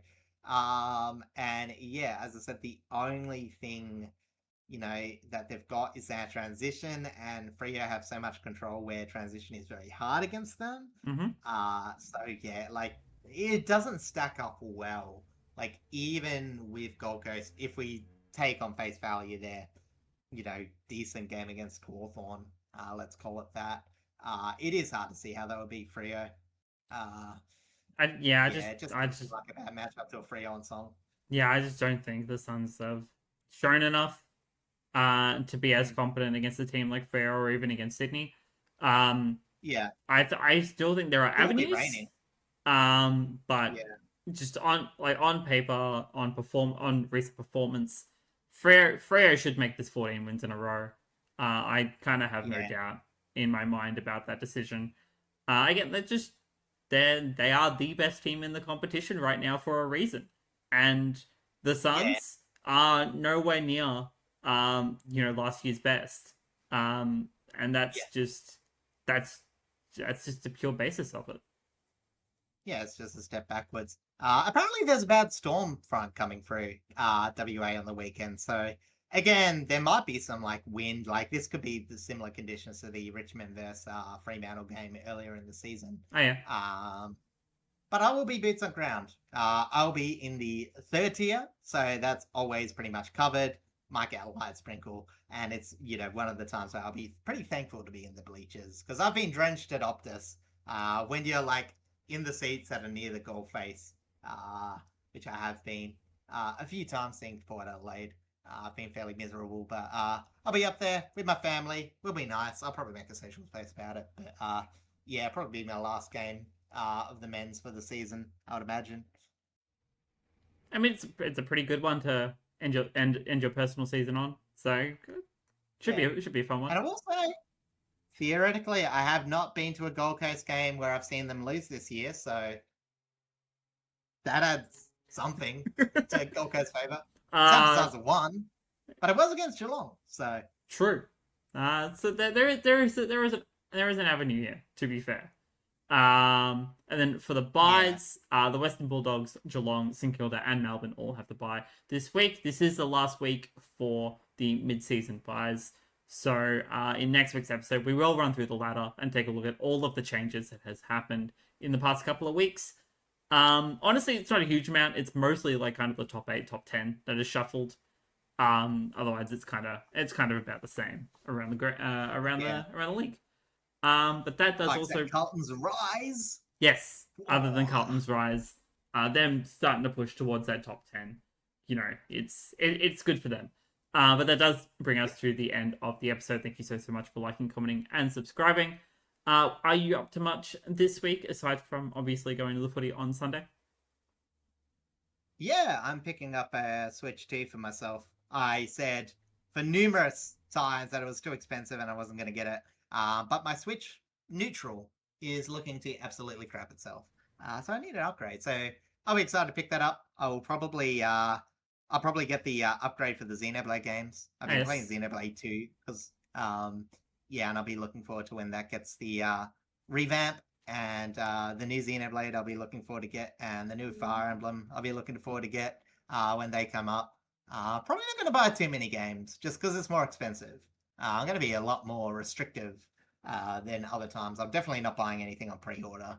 But yeah, I'll probably buy Fire Emblem on pre-order. Takes a lot to stuff that up, but no, that's very, very fair. I'm not up to too much this week. I'm on my weekend at the moment. So I'm hoping to try and get a little bit more organization done around the apartment. I finally got the rest of my furniture built, so I can start moving some stuff around again and start making things a little bit more organized. People can kind of see over my left shoulder just here, I picked up 2 more Overwatch statues for my collection. They did set me back a little bit, but they are absolutely worth it because I did not have them as part of my sets. So I'm very glad to have those. They will go sit on top of my shelf once I start moving some stuff around. Otherwise, I might actually start the new Lego Batman game. I picked that up when that came out a couple of weeks back and I haven't started it yet because I played the new 007 James Bond game. Very, very good game. If you're into gaming, I highly recommend. Otherwise, just kind of a relaxing weekend for me. I think don't have too much else on. Can't complain too much. Awesome. All right. And that brings us to our goodbyes. Thank you all once again so much. And we will see you all next week for episode 112. Take care.